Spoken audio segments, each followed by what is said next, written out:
How's it going, everyone, and welcome back to another episode of the Into the Teeth podcast. I am one of your hosts, Scott Rose. And I'm Callum Allison. How you getting on, Callum? You alright? I'm doing very well, mate. Yeah, how are you? Good. I feel like we've not done one of these, just the two of us, in ages. It's I know. only been a couple of weeks. We've been branching out. I just want to quickly touch on the fact that Scott's camera is 10 times better than mine. And until we start earning some real cash doing this, I'll not be able to buy myself a new laptop. So apologies to those who actually watch the stream and not just listen to it. I look like I'm living in the 80s here. No, I think you're alright. That's just to do with your hairstyle. It's not to do with your camera. Well, I can't complain about the hairstyle. It came all the way from Turkey. So, how are you, mate? How you been?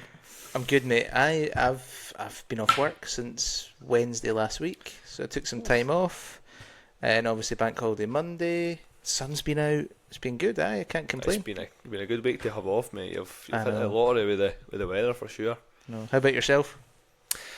Been grafting away. Booked a holiday, however. Oh, booked a holiday. Me and Hannah have booked up to go to Rome. On the 10th of June. Yeah, I've never actually been to Rome. No, never been. She's been before. She said it's one of her favourite places. I absolutely love The Gladiator. Probably like everyone. It's one of my favourite films. And I've always wanted to go. So we had the 10th. We had the 11th, the 12th, and the 13th of June off. Yeah. Both of us together, and I was like, right, so we're going to be a hit or a miss whether we get the weather here. So I was just having one of the moments where I was on Skyscanner. I don't know if you do this a lot, but I sometimes just go on Skyscanner to just see if there's any kind of wee cheap trips. And I just happened to type in Rome. Now, I've been on Skyscanner a few times, and I've typed in Rome, and it always came up like 250 quid, 300 quid return flight. Mm-hmm. Ryanair, 62 quid return flight. I was like, 62 quid each? Yeah.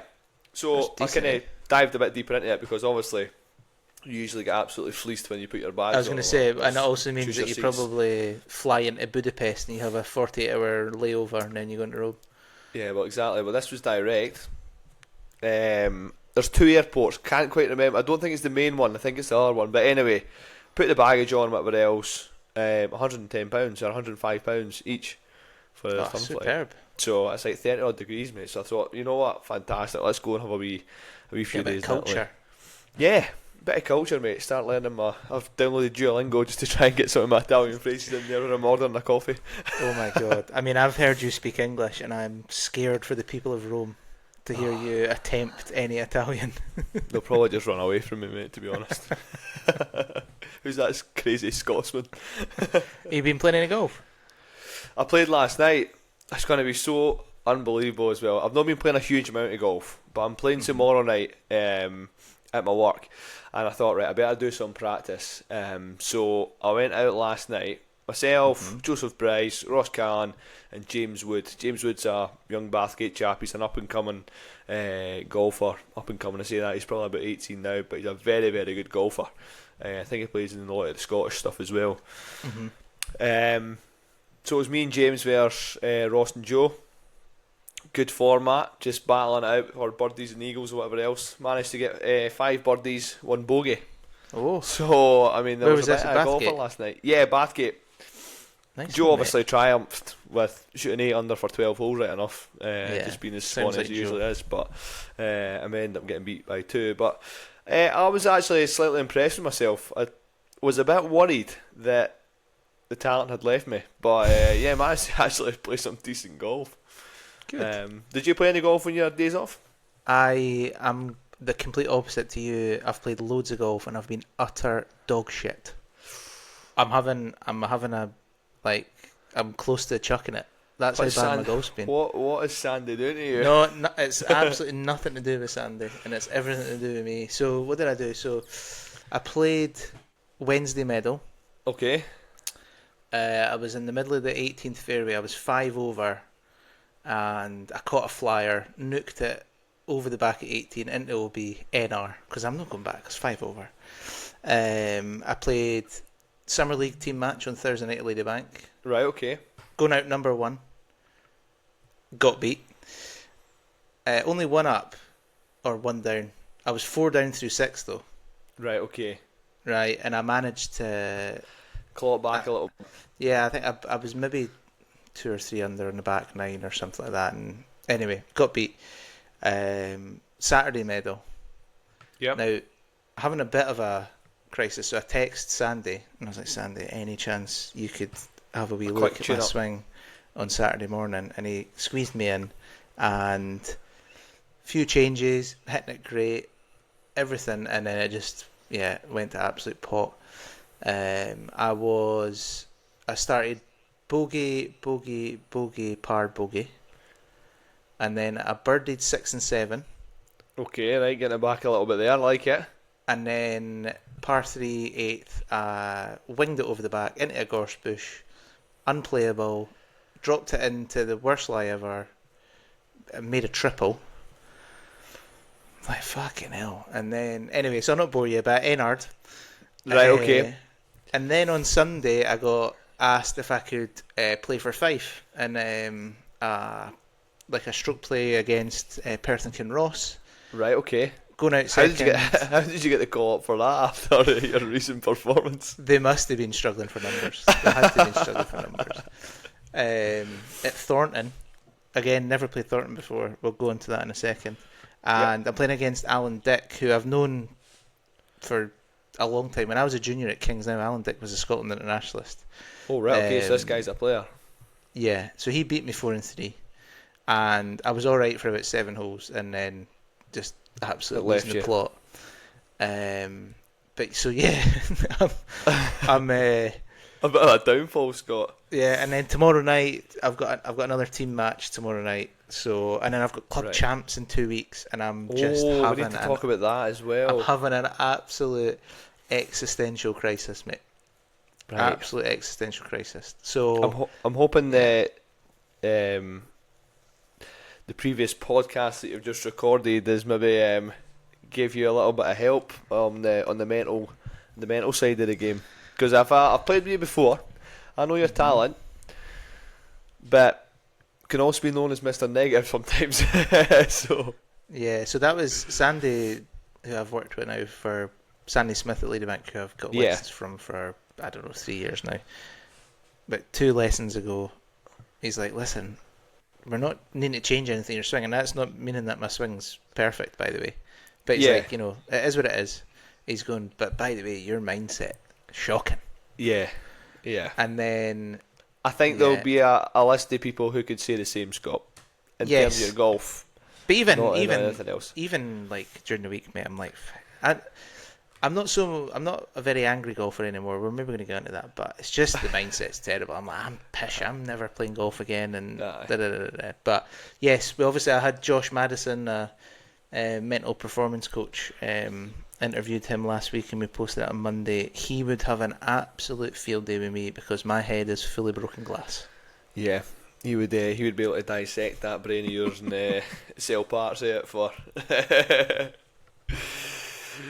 So actually, right? So I was thinking scientific studies. Either yourself, and you don't have to name names. Yep. If you don't want to, but what's the biggest meltdown you've ever seen on a golf course? The biggest meltdown I've seen on a golf course. Oh, you know what? I'm going to just stick him in it because he's my best mate and I'm allowed to do that. Joseph Bryce when we were a junior. Yeah. I mean, me and you know how much of a fantastic golfer he is. He is. And when we were juniors, like it was a try hard, but it was. I mean, it had to be. He just had that mentality where he's very competitive and he always wants to win. And I remember he was a junior playing in the men's medal, and you could only do that if you were a certain handicap. That was like the condition, you know. If I think you're 5 or under and you're a junior, you're allowed to compete in the men's medal, but you couldn't obviously play for any money because you're too young to obviously technically gamble your money away. So I remember seeing him on the 16th tee at Bathgate, sitting on the wee tee box where the sand used to get kept, just bawling his eyes out. He's And a I was like junior, to myself, I know, but I thought to myself, like, what's wrong? That's always stuck in my mind, eh? And he was like, he said something like, I'm 3 over. And I was like, par in, you're getting cut. I was like, what the hell's going on? He's like, I'm playing. He used to be so hard on himself when he was younger, young Joe. But that always stuck in my mind. There we go, digging him out there a wee bit. But in terms of a men's biggest breakdown, you know what? I don't think I've played probably enough competitive golf to have seen many. Personally, myself, I've actually never really snapped a club on the golf course. Which is, I mean, I always get to the point, I'm on the mentality like yourself a little bit, where if it gets that bad, I spit the dummy, INR, and I'm like, I'm away, I'm walking off. I wouldn't get to the point where I'm like trying to claw it back, or I'm showing emotion by breaking clubs, or hitting greens, or taking divots out of greens, whatever else. I usually just that defeatist mentality of just going, yeah, that's alright. It was then arm walking. I mean, that's me now at the age of 33, but I'm ashamed to say I have snapped a couple of clubs. Yeah. And the moment that you do it, you're like, what on earth have I just done? Yeah. That's the shit. Yeah. It's so embarrassing, but I've done it. Yeah. I remember playing probably the most. I've maybe snapped, I want to say 2 clubs. But the most embarrassing one was, I reckon it was my first or second year as an assistant pro. I was playing in the Northern Open, which would be like one of your majors, if you will, on like the PGA Tartan Tour at Newmarket, 72 holer, and I'm playing with, I can't remember who the other chap was, but I was playing with Stuart Savage. So Stuart was, I'm pretty sure he was the head pro at, I want to say Dalmuir Golf Club through West. Oh, right, okay, yeah. And really nice guy. Obviously a lot older than me. He would have been in his 40s or 50s at the time. And just, I'm this stupid idiot, a couple of years pro, thinking, I should be 4 or 5 under at this point, and I'm not playing very well. And I think I've like hit a 54, and I've either flown the green or I've chunked it. I can't remember what it was. Yeah. And I've just snapped my 54. It over must the have leg? Been. No, do you know what? I think I like smack the middle of the shaft against the heel. I don't think I'm strong enough or brave enough to snap it over my knee in case it pings up or something. And Stuart Savage, who's like just this, veteran golfer, just looks at me and he's like, "That, you'll learn, son." Like, it was brutal. That must have been a humbling moment. It was very humbling, and I think it was only on like the 11th or 12th or something like that. On the first round of a 72 holer. Needless to say, I missed the cut, so it was only 36 holes for me. But yeah, that was quite humbling. That may be one of the last times I've done it. But yeah, I've also seen where I grew up in when I lived in Qatar and Doha for a little bit. We were members at Doha Golf Club. Who the Qatar Masters gets played there, and there was a Welsh boy. His name was Pete Nutty. I remember Pete it. Nutty. I reckon I must have been about 15 at the time, and we're playing in a medal or something like that. And obviously you don't really walk. You just have buggies. And he's struggling. He's playing shite. And we get to the 18th, which is a par 5 pond on the left. We shake hands, and he goes over to the buggy, straps off his bag, picks up his bag, walks across the green, and chucks his whole bag into the water. Brilliant. And just calmly as anything, just walks back, jumps in the buggy, drives it back to the buggy return, hops in his car, and goes home. Unbelievable. I bet you that was an expensive set as well. Crazy Mate. money out that neck of the woods. I'm guessing that wasn't exactly a cheap set of golf clubs that was in probably the, not. In the lake But there. yeah. So Josh Madison, I would give it a listen. He was talking about maybe doing a wee like an onboarding call as an example to dive deep into what's going on in my brain. So we might post that and do that. But yeah, give it a listen. Yeah, I mean folks. it's I'd probably say it is the subject when it comes to golf, isn't it? The amount of people that do struggle with that is incredible, and I still struggle with it till this day. You've already clarified that you still struggle with it. 100%. We've got probably a little bit better in terms of maturing a little bit, that we're not stopping clubs, but you almost just go in the huff of yourself, or you go on a wee F-bomb run on the golf course. But it can ruin your day. Funny enough, I was actually listening to Andy Robertson's podcast, Overlap podcast. It was Ian Wright's one when he gets My That's Best all Coach. of them, Gary Neville and Roy Keane and all that, is it? Yeah, it was like My Best Coach one, and with Ian Wright, Andy Robertson, and Gordon Strachan, and it was again talking about obviously the life of football and how it's not all amazing because they earn loads and loads of money. That when they go home, they take that the attitude with them when they've been defeated or they've lost a league or they've lost a game. They go home grumpy as hell. The amount of golfers that probably are in the same position as well, but not only professionals, amateurs.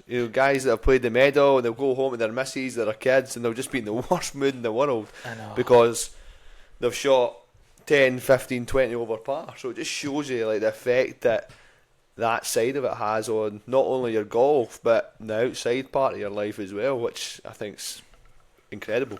I know, and I'm definitely guilty of that. Now, don't get me wrong, it will not completely ruin my day, but my missus can tell if I've played shite. Oh yeah, And definitely. She's kind of like, you know what she asked? I think I phoned her after I got beat 4-3 as I was driving, just to tell her I was coming home. Yeah. And she's like, how'd you get on? But she's asking sheepishly because she knows that I've been playing a bit rubbish.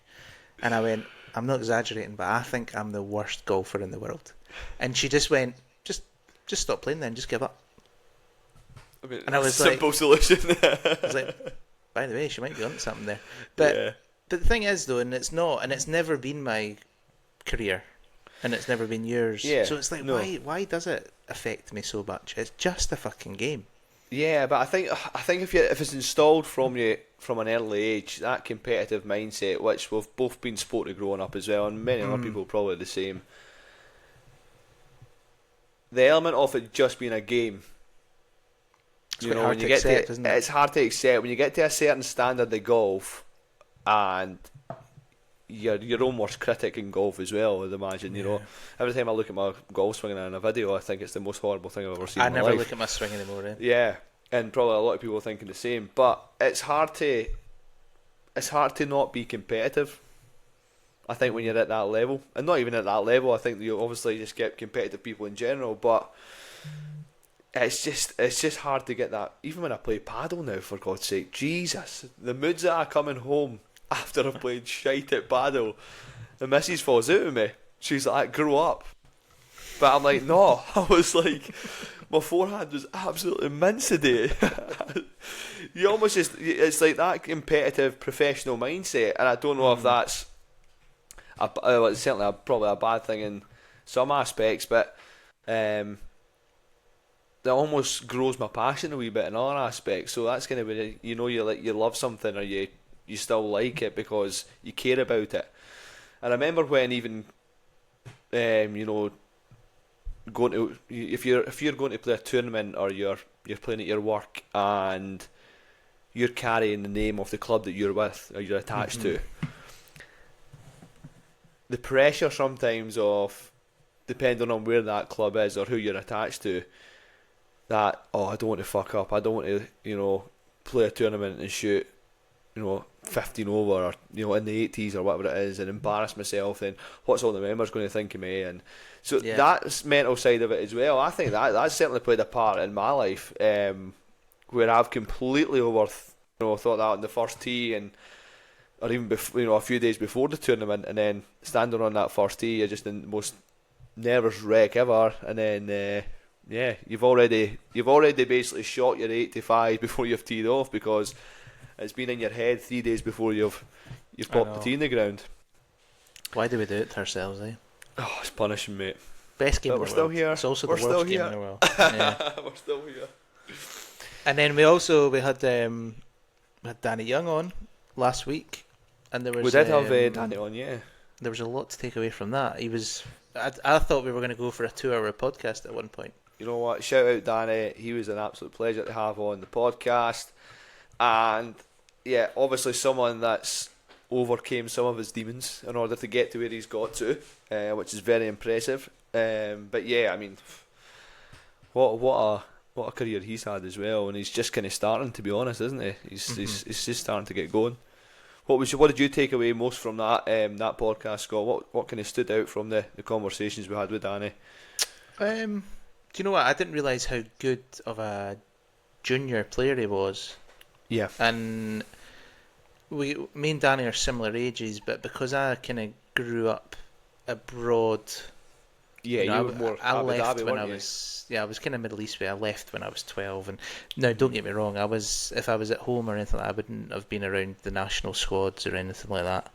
I wasn't that standard of a junior or an amateur from that point of view. But I didn't realise the career that he had even at Lynn University out in the States. So I knew, because I'd met Danny before, I know him a little bit. I knew he was a really good guy, and I knew he'd be easy to talk to. But I didn't realise. The career that he had beforehand. Yeah, I mean, I think he was very modest about his football as well. I think he was actually a pretty decent player. I think it was there was a point. St Johnson though. Yeah, but I mean, I'm joking. I can all start there. I think there was a serious chat in that family household whether he was going to go down the football route or the golf route. So obviously very talented at both. But yeah, I mean, it's just impressive. I know I was quite impressed with the All-American 3-time champ at Lynn University. I mean, I know he was a bit modest about that as well. Kind of said it was quite a small university, but you look at some of his team members that have went on to make it on the DP now as well. I mean, they must have had a shit hot golf team.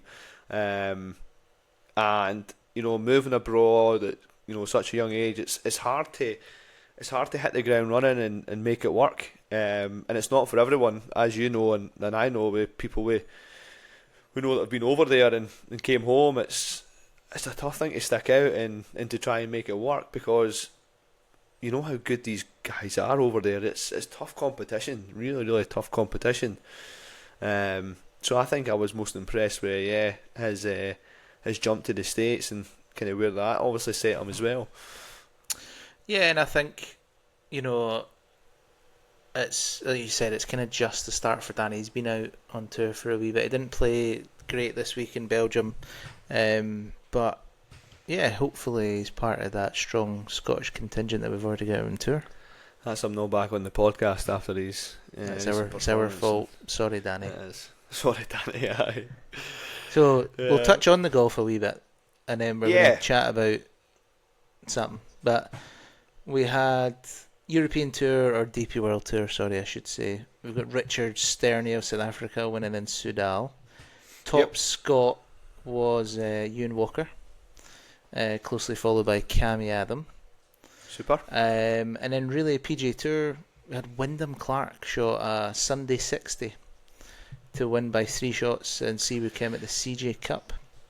Yeah, and that was a bit of a Mickey Mouse event. 30 under's a bit boring to watch, isn't it? It's a bit silly, isn't it? It's I mean, I think the cut was like 6 or 7 under. Mm-hmm.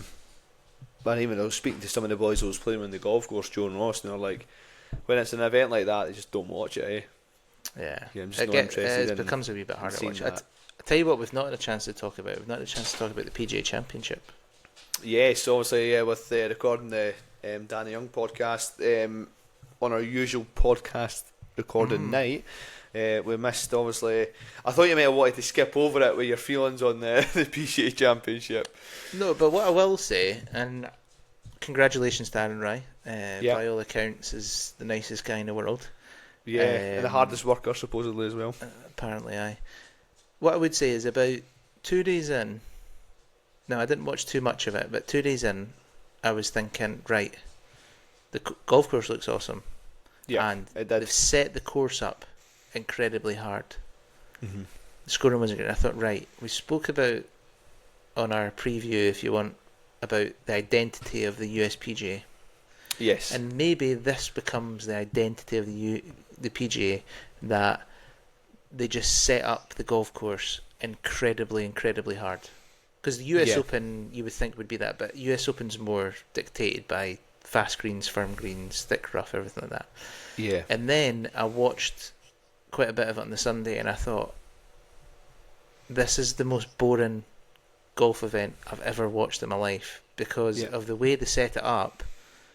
The guys are like, well, I'm just going to have to hit it to 20 feet in two putt. Yeah. I mean, I think a lot of the comments from, I think, Scheffler and McIlroy as well, a lot of the players didn't seem too happy with the initial setup of it as well. What I liked Rory's comments being like, the setup's kind of not great. You've got a bunch leaderboard. It's not letting someone kind of lift and separate. Yeah. Now, I get where like having a bunch leaderboard is quite exciting because you're a bit like, oh, anyone can win. But to me, it was just, I'm sitting there on the Sunday watching, I'm like, when's someone going to make a birdie? Yeah. Yeah, it becomes a little bit stale almost at points, doesn't it? And it becomes a little bit boring to watch. And you got the other opposite end of the spectrum with the CJ Cup, for example, where they set it up far too easy and it just becomes a birdie fest, and then that can kill the enjoyment out of it as well. So I think you're right in terms of, the PGA needs to find its niche. It needs to find its own tag. It's to say like, what really, is its identity, its staple. What is it? And what are they settle down at one golf course and that's where they play and that's where they grow it from. I would probably prefer to see that because at least you know what you're getting every year as well. But I mean, our ornament looked awesome. It did look really, really good. I just maybe think they got the setup a little bit wrong, and I think after the comments maybe on day 1 and 2, they maybe tried to change it a wee bit. Day 3 and 4, but yeah, I mean, congratulations to Aaron Rai. Was it the first Englishman since 1919? Well, that's pretty impressive. Yeah, crazy. I've never met Aaron Rai, and he seems lovely. Yes. It's the double rain glove, the iron head covers, and the pink castle tees that I struggle to get behind. Yeah, it's normal head covers as well, but I think someone said if you pitched up to a golf course and you've seen that man's bag, you would think he's like a 28 handicapper. And I'm like, you're actually 100% right. Because it was like a Hulk, I think it was the Hulk was his head cover on one of them, and it was like a Marvel one on the other one or something like that. So, yeah, his head cover came poor. He needs to take a leaf out of your book, mate. Oh, I don't know. I just buy head covers of. No. I remember that buying you the Muirfield one. I know yes, you've got a wee cover. nice Muirfield one there. Yep, yeah. Yep. Do you know what? Actually, if we're talking head covers, my driver head cover at the moment is Loch Lomond. I have taken the Muirfield 3-wood head cover out of play at the moment, but has that been benched? Has it? It's been benched, mate. It's been benched. But Jesus. It's all good. It's all good. But yes, now, Callum, we're not diving into the golf. No. Why is that? Why are we not diving into the golf? So myself and Scott, on probably one of our last podcasts, not the Danny Young one, maybe 2 weeks ago. It was the PGA preview. Yeah, PGA preview. After we recorded the PGA preview, we both sat and looked at each other and said, that was boring as fuck. And listen, that is your podcasters, your hosts admitting that. Me and Scott had sat down initially when we were going to plan on doing this and said we don't want to be the two guys that recap the golf every single week. And what did we end up doing? Slowly got roped into recapping the golf every single week. And let's be honest, there's other people out there that do it a lot better than me and Scott, so we 100%. Don't want to do that every week. It's not something that, yes, we enjoy talking about the golf, but it's not our strong point, and it's not something that it's not our strong point. I think it's that there's 10, probably more than that, other podcasts that do that, and that's their thing. Like, the first thing that comes to mind for me is like a No Laying Up, right? Now, No Laying Up are probably the golf podcast, and they're 2-hour episodes recapping stuff, and that's their thing. And I just think if we're going to do a podcast, and the reason that we'd done a podcast in the first place was to do something a bit different. Yes. But we just fell back into that. Rory McIlroy hit a 7-iron to 5 feet, and we both were like, we're doing the one thing that we said that we What didn't the want to do. fuck is going on? Yeah, exactly. And I got to a point where you're constantly running about trying to do research. And to be honest, I think in terms of our life just now as well, it's a bit busy for us to have to do that much research into each tour, Or the even just to LPGA, the watch loads of DP. golf. Yeah, so we want to be a little bit more light and breezy. We want to talk about some different subjects related to golf, and we want to have some fun with it as well. We want to try and make our audience listen and laugh, and not just be a boring old golf podcast, even though that's maybe insulting to some other people, but that is certainly the model that we don't want to go for. We want to tell some stories, get some people on, have good chats, controversial chats sometimes, maybe say some stupid things, pronounce some players and tournaments wrong. So yeah, we're rebranding. We're not rebranding, sorry. We're going back to the start of the brand. We're 10 episodes in and we're having an existential crisis, but it's fine. Yeah. Listen, it happens to the best podcasters, I heard. So yeah, we're hopefully going to change it up a little bit and go back to the roots and the initial thought that we had coming on. I mean, the opening first podcast, I must say, we got off to a fiery start, and then I don't know how it was so easy to get sucked into the recap of the golf, but we did. I just think golf is it's part of our lives, and we're surrounded by it every day, right? We both work in the golf industry, and there's loads and loads and loads of topics to talk about with golf, but I just think the one thing there's like a weekly, there's a golf every week. Yeah. So it almost becomes easy to talk about it. And what I would really like to do is do an episode on the World Handicap System. Yes. Do an episode on club fitting.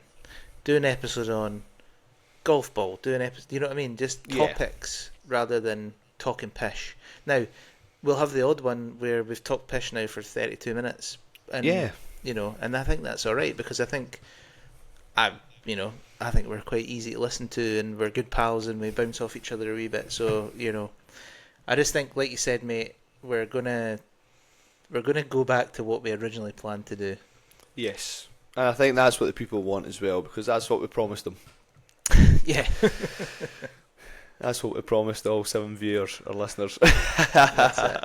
So I've just done, because you were I was off today, Bank Holiday Monday, so I took advantage of that, and I done an interview with Peter Whiteford, who played on the European Tour and Challenge Tours for years and is now coaching, and we're trying like bears to get some good guests on for everyone, aren't we?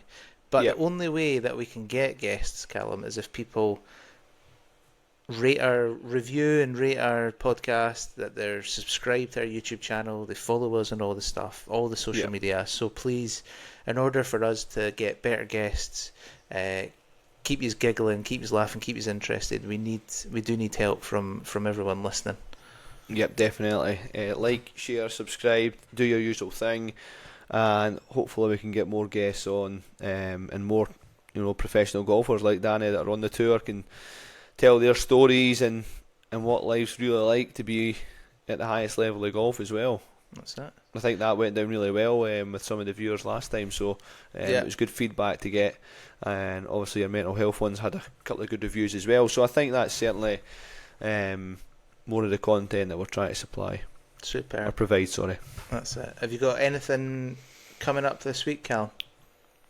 I've actually not got a huge amount coming up this week. Actually, I was hoping to try and maybe get out for a wee game at the weekend, off on Friday. So I'm hoping to try and get a wee game of golf on Friday. But is weather dependent. I think it's supposed to be really, really nice weather the next couple of days. Week, but I don't know if it's the kind of all end on Friday. So hopefully I'll be able to get out to the golf course and play some golf. But more or less just looking forward to this trip to Rome. Superb, mate. That's what I'm saving my pennies for. Good man. What about you? You got anything planned for the rest of the week? I've got team match tomorrow night.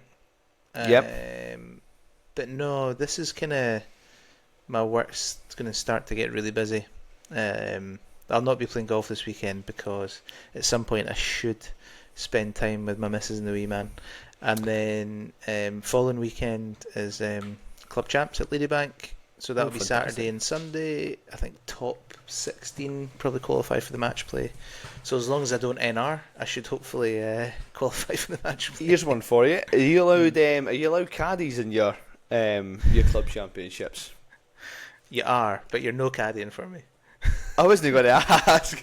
I was going to be like a live documentation of Scott playing these club championships. I'm pretty sure the people would love to hear about that. Well, I tell you, if I somehow, with the way that my golf's going, make it to the final of the club championship, you can come and video a meltdown if you want. What's the club champions like there? Because I know just from Bathgate, and probably some other places as well, but the club championships is like the competition of the year. I mean, the course at Bathgate is pristine.